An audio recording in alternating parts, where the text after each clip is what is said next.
當你習慣打開手機，一鍵落單，冷氣機、月餅，甚至一對高踭鞋都能夠直接送到你門口。咁樣香港嘅實體零售仲可以靠啲乜嘢生存呢？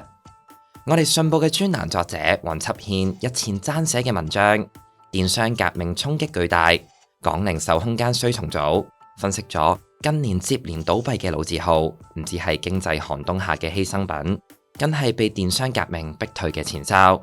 當購物習慣、供應鏈、消費模式徹底改寫，香港嘅零售空間似乎都走到非重組不可嘅臨界點。上個月，大班麵包店全線結業，引起眾人嘆息。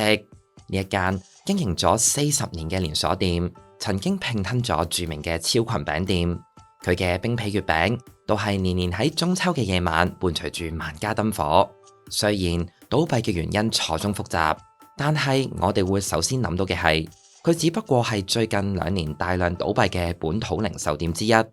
本地經濟低迷當然係主因之一，但係零售店倒閉潮歸咎於電商新零售帶嚟嘅衝擊都唔出奇。即使唔係專業人士，我哋都會成日用手機買嘢嘅人都唔可以唔認，線上消費絕對唔限於炒股。搶登上項目嘅票，或者搶飛去睇嗰位唔上場嘅球王美斯，落單對象可以係午飯，都可以係冷氣機，甚至可以將高踭鞋寄去深圳修補再寄翻嚟香港，比喺本地收鞋鋪仲更加平。埋怨電商搶飯碗並唔合理，如果能夠了解可以衝擊最市場嘅市場零售，正正就係市場力量嘅本身。電商帶俾零售業嘅唔係改變，係革命。喺內地佢已經走得好遠，香港因為咁樣先被震撼到。電商革命大致已經走咗3個階段啦。第一個階段係簡單地建立網購平台，從亞馬遜作為線上書店賣書開始，買書嘅人容易喺線上識別係咪自己所需，運輸既簡單又安全，只要解決電子支付嘅問題，因為西方國家信用卡成熟度高，同埋運網嘅覆蓋，可以利用郵政同埋速遞系統，所以打敗實體書店易如反掌。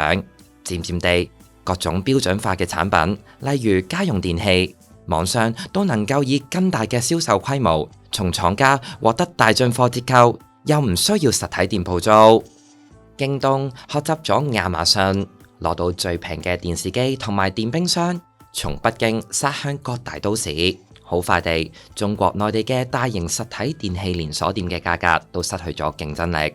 例如蘇寧，如果自己加入線上競爭，咁樣兩條戰線嘅成本就會更加高，又不得不按線上市場定價，蝕得更多。至今為止，實體連鎖店線上發展成功嘅例子唔多，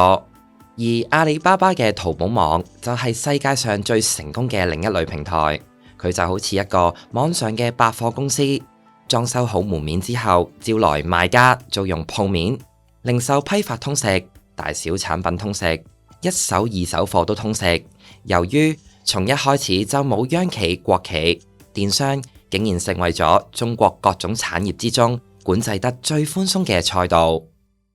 EJFQ 信號全方位股票分析系統試用優惠嚟啦！大家現時用優惠碼即減50蚊，即可以49蚊試用系統14日。投資要趁勢，唔好錯過入市機會啊！大家去留言區 click 入訂購連結試用一下啦。電商發展嘅第二個階段係同時向3個方向擴張，越嚟越多嘅行業加入，越嚟越大嘅網絡覆蓋，建立越嚟越完善嘅供應鏈同埋購物系統。零售嘅對立面係批發，強大嘅電商所取代嘅正正就係傳統從批發到零售嘅渠道。所以倒閉嘅唔單止係一啲中型電器鋪，更多嘅係旅行社同埋銀行嘅門市。網絡擴張方面，最成功嘅係中國跨境電商，喺國家嘅出口貿易額之中佔比最高。而無論國內市場定係跨境 B2C， 後台嘅供應鏈同埋電子購物系統都係我哋成為剁手黨嘅前提。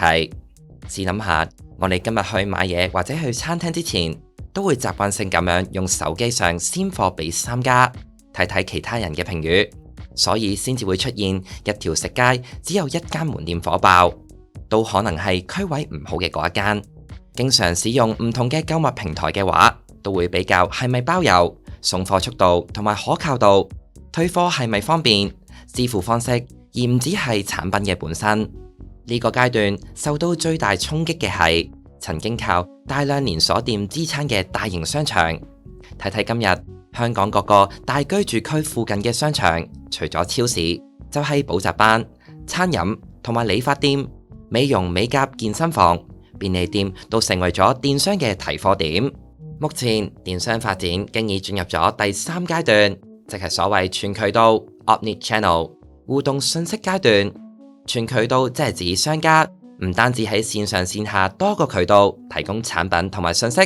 消費者仲可以通過唔同嘅渠道獲得優惠同埋購物嘅便利。例如可以喺網上優惠訂購遊戲機，到咗實體店試用之後先至決定係唔係買。本質上呢個係通過重組零售業原有嘅售貨場景同埋過程，保持消費者希望嘅實體感受部分嘅同時，方便佢哋隨時隨地通過手機或者電腦尋找所需。當然呢種信息互動嘅過程之中，你俾嘅信息越多，網站收集到你消費習慣嘅信息就會越多，反過嚟主動向你推送嘅信息就會越準，甚至已經出現通過 AI 了解你消費能力之後特別多收費嘅情形。